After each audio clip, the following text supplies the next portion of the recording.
안녕하세요, 불량TV입니다. 오늘 소개해드릴 선수는요, 화려한 쇼맨십과 탄탄한 피지컬, 파워풀한 킥력을 가진 이탈리아 출신의 공격수. 하지만 그라운드 안팎으로 많은 구설수 때문에 악동이란 이미지를 가지고 있는 악마의 재능. 2010년 골든보이와 유로 2012 베스트 11에 선정된 마리오 발로텔리입니다.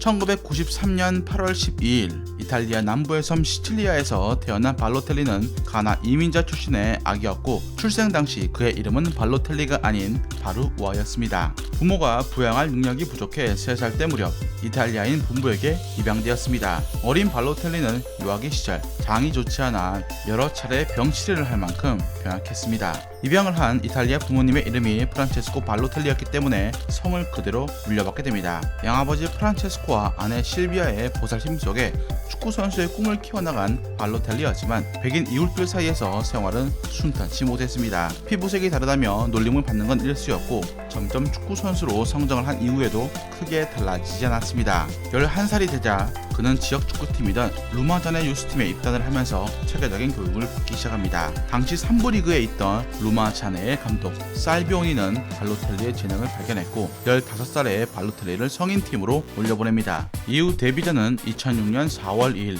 세리에 C 경기에서 첫 모습을 드러냅니다. 한편 세리에 A에 참가하던 인터밀란은 어린 나이에 두각을 나타내고 있던 발로텔리의 재능에 큰 흥미를 느꼈고, 만치니 감독은 2006년 2억의 임대료를 주고 그를 인터밀란으로 임대 영입을 합니다. 발로텔리가 1부 리그 선수로 활약하기 위해선 더 많은 것을 배워야 했고, 1년 뒤 2007년 여름 인터밀란으로 완전 이적하면서 2007년 11월 9일 드디어 칼리아리와의 리그에서 인터밀란 1군팀 데뷔전을 가지게 됩니다. 이어진 레지나와의 코파 이탈리아 경기에선 2골을 집어넣으며 빠르게 인터밀란 일원으로 자리를 잡아갔고, 유벤투스와 코파 8강에선 다시 한번 2골을 장렬시키며 팀의 3대2 승리를 이끌게 됩니다. 이때 발로텔리의 나이는 이제 불과 18살이었습니다. 유벤투스 팬들은 인종차별적인 구호들을 쏟아내면서 유벤투스 구단이 2차례의 벌금 징계를 받기도 했습니다. 발로텔리는 리그에서 데뷔도 하면서 10경기 3골을 넣었고, 2008년부터는 주제 무리뉴 감독이 부임을 하면서 새로운 지도를 받게 됩니다. 2년 동안 리그 51경기 17골을 넣는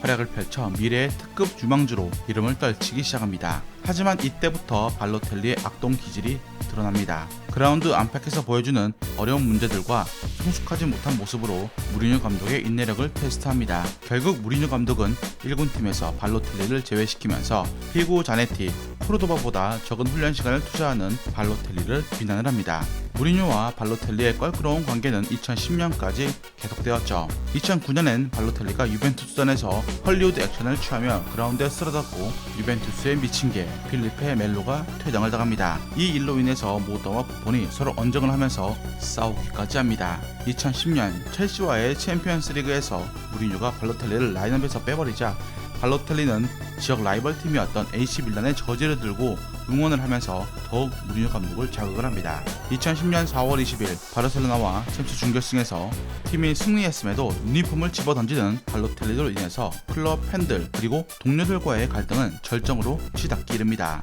이러한 가운데 공격진 전력 보강을 단행하고 있던 맨체스터 시티가 발로텔리를 영입하기 위해서 나섰고, 인터밀란과 맨시티 양측의 이해관계가 맞아떨어지면서 발로텔리는 잉글랜드 비행기에 몸을 실게 됩니다.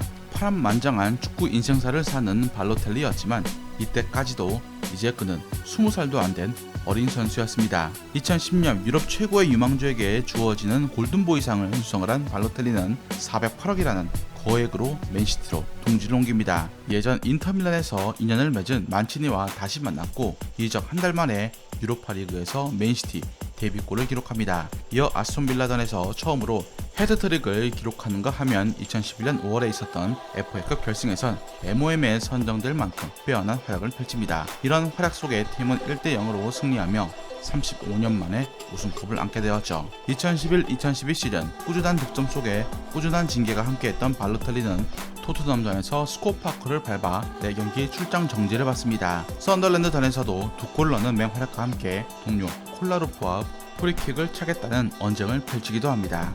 시즌 막바지였던 2012년 4월 시즌 4호 레드카드를 받았는데 아스날의 바카리 사냐에게 한 태클이 문제였습니다.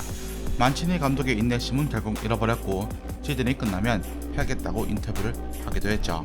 매일 안 좋은 언론의 기사에 화가 치민 발로텔리는 골을 넣고 왜 항상 나인가 라는 타리 세레모니를 펼칩니다. 발로텔리는 시즌 마지막 경기였던 QPR전 아구에로의 94분 결승골을 도왔고 맨시티의 1968년 이후 첫 리그 우승에 결정적인 기여를 합니다. 이 어시스트는 발로텔리 맨시티 생활 유일한 도움이었습니다. 해가 갈수록 언론에선 안 좋은 기사가 쏟아지고 맨시티는 결국 지난 시즌의 징계에 대한 벌금까지 부여합니다. 지난 시즌 23경기 13골을 넣어 실력적인 비난을 할 수가 없었던 반면 2012-2013 시즌 13라운드까지 무득점에 그치면서 급격한 이적설에 휘말립니다. 전반기 한 골을 넣는데 그치자 2013년 1월 30일 이탈리아 AC 밀란으로 전격 이적을 합니다. 맨시티를 떠나기 직전 훈련장에서 만치니 감독과 멱살 대비까지 하면서 악동 기질을 드러냈지만 AC 밀란 유니폼을 입고 나선 첫 경기부터 골을 장렬시킵니다. 데뷔골에 이어서 팀의 승리를 확정짓는 결승골까지 터뜨리자 이탈리아 팬들은 326억의 이적료가 아깝지 않다는 반응을 보였습니다. 매 경기 득점포를 가동시켰고 시즌 중간에 합류했음에도 13경기 12골이라는 폭발적인 득점력을 선보입니다. 이 덕분에 밀란은 챔피언스 리그에 진출할 수 있게 되었죠. 꾸준한 득점이 있었지만 그의 기행은 이탈리아에서도 변치 않아 심판에게 부적절한 발언을 해서 출장 정지를 당했고 기차에서 담배를 피우다가 벌금형까지 선고받았습니다. 그래도 다행인 것은 퇴장을 한 번도 당하지는 않았다는 것입니다. 옐로우 카드를 9장이나 받았지만 퇴장이 없어 팬들은 드디어 발로텔리가 성숙해졌구나 라고 생각을 합니다. 이탈리아 축구 세대 교체의 중심에 섰던 발로텔리는 유로 2012에 등장을 합니다. 어린 시절을 이탈리아에서 보냈고 자신의 친부모를 찾는 다른 이병자들과 다르게 발로텔리는 자신을 길러준 프란체스코와 실비아를 부모님으로 생각을 하면서 친부모와 만남을 거절합니다. 자신 스스로가 완전히 이탈리아인으로 생각을 한 것이었죠. 발로텔리는 조별 3차전 아일랜드전에서 경기가 끝나기 전 팀의 승리를 굳히는 쐐기골을 발리슛으로 넣었습니다. 골을 넣고 뭐라고 또 이상한 말을 할 것 같자 보누치가 재빠르게 발로텔리의 입을 틀어막았죠. 이후에도 독일과의 준결승에선 2골을 터뜨리면서 조국 이탈리아의 결승행을 이끕니다. 첫 골은 피지컬을 이용한 헤딩골, 두 번째 골은 옵사이드 라인을 깨부수며 노이어를 반응조차 못하게 만들었습니다. 경기가 끝난 후 어머니 실비아에게 달려가서 당신을 위한 골이에요 라고 말했습니다. 입양을 해 자신을 키워준 어머니를 기쁘게 해드릴 수가 있어서 행복하다. 어머니는 이제 장거리 여행을 하시기엔 힘들다며 인터뷰를 마칩니다.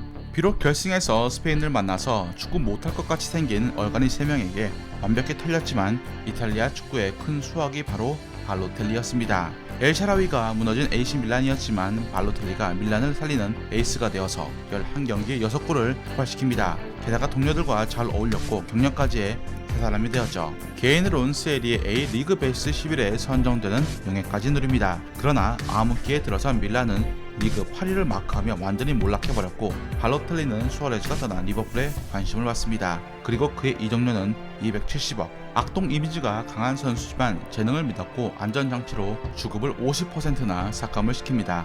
활약 정도에 따라서 추가 금액을 주는 계약을 성사시킨 것이었습니다. 2014년 여름 리버풀로 이적을 해왔지만 8라운드까지 데뷔골조차 넣지 못했고 악동적인 기행도 없었습니다. 움직임이나 몸은 가벼웠으나 마지막 골 마무리를 해내지 못해 25라운드가 되어서야 첫 골을 넣게 됩니다. 믿는 도끼에 발등 찍힌 격이 된 리버풀은 발로텔리를 처분하기를 원했지만 발로텔리 본인은 밀란으로 임대 가기를 원했습니다. 그래서 결국 2015-2016 시즌 1년간 AC 밀란으로 임대성을 하기로 합니다. 그러나 사타구니 부상으로 3개월을 못 나오고 불성실한 태도 때문에 미하일로비치 감독으로부터 외면받기에 이릅니다. 리버풀이나 AC 밀란이나 두 구단 모두에게 미움받는 선수로 전락해버리고 말았습니다. 1년간 임대가 끝나고 리버풀로 돌아가자 클럽 감독은 아예 발로텔리에게 대놓고 다른 팀을 알아보라고 전합니다. 2016년 8월 31일 이적시장 마지막 날까지 아무 팀도 발로텔리를 사가려고 하지 않자 리버풀이 아예 이적료 없이 내놉니다. 결국 프랑스 리그 니스에 입단을 했죠. 프로 데뷔 이후 줄곧 소속팀에서 45번을 달았던 발로텔리. 니스에선 9번을 달게 되었는데 프랑스 넘버 룰에 의하면 30번 이상을 달지 못했기 때문입니다. 예전 벤 아르파를 부활시켰던 니스의 능력이 이번엔 발로텔리에게 닿았습니다. 2016-2017 시즌 완전히 한물간 선수 취급을 당했던 그가 그야말로 눈부신 활약을 펼칩니다. 리그 9경기에서 7골을 성공을 시킨 것이었죠. 이렇게 완벽한 부활에 신호탄을 쏘자 팀의 성적도 수직 상승하면서 3위를 달립니다. 시즌 전 1년 계약을 맺었던 니스는 28경기 17골을 넣은 발로텔리에게 크게 감명해 재계약을 맺었습니다. 여러 팀의 구애도 있었지만 자신이 부활할 수 있게 기회를 준 니스와 함께하기로 합니다. 2017-2018 시즌 이전과 비교해 더욱 업그레이드가 된 모습으로 두 시즌 연속 두 자릿수 골을 넣었고 기술적으로 축구 지능적으로 모두 진화합니다. 니스가 리그 8위를 기록하는데 발로텔리는 팀 내 최다 득점인 26골을 터뜨립니다. 예전보다 카드 빈도수도 줄어들어서 리그 2번의 퇴장, 옐로우 카드 5장밖에 받지 않았습니다. 이탈리아 국가대표팀이 러시아 월드컵 지역 예선에서 탈락 후 감독이 만치니로 바뀌면서 4년 만에 국가대표의 부름을 받습니다. 인터뷰에서 그간 국대에 뽑지 않았던 콩테를 비난하지 않았을 뿐더러 콩테의 선택이 옳았다고 인정하기까지 했습니다. 국대 복귀 이후 프랑스전에선 왜 자신이 악마의 재능이라고 하는지 증명을 했고 프리킥으로 보누치의 골을 도웁니다.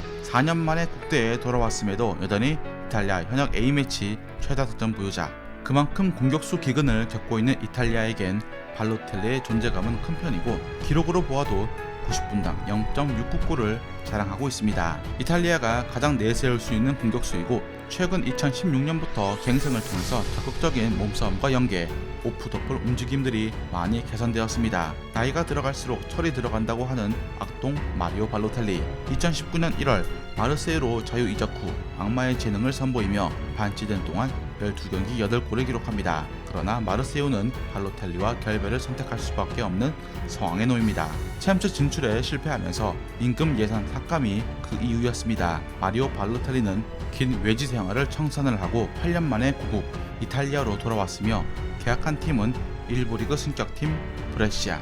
마르세유 시절 마지막 라운드에서 퇴장을 당한 탓에 이탈리아 컴백전이 한참 미뤄졌던 발로텔리는 리그 5골을 넣으면서 팀에 기여했지만 브레시아는 승격되자마자 다시 강등을 당하는 상황을 맞이합니다. 발로텔리는 2019-20 시즌 퇴장을 한 번 더 정립을 하면서 악동 레전드를 계속 이어나갑니다. 2020년 브레시아가 강등이 되고 재계약에 실패하면서 팀을 잃어버린 발로텔리는 2020년 12월 8일 세리에 2부 팀인 몬차의 유니폼을 입고 다시 부활을 다짐합니다. 역대급 피지컬과 재능을 갖추었지만 너무나 약한 멘탈과 프로 의식 때문에 더 큰 선수가 되지 못한 마리오 발로텔리. 아직 선수 생활이 더 남은 만큼 유종의 미를 거두었으면 합니다. 즐겁게 보셨다면 구독과 좋아요 클릭을 부탁드립니다. 다음 이야기에선 최근 폼이 떨어졌다고 하지만 여전히 전성기 기량을 갖고 있는 한 선수에 대해서 소개해드리고자 합니다.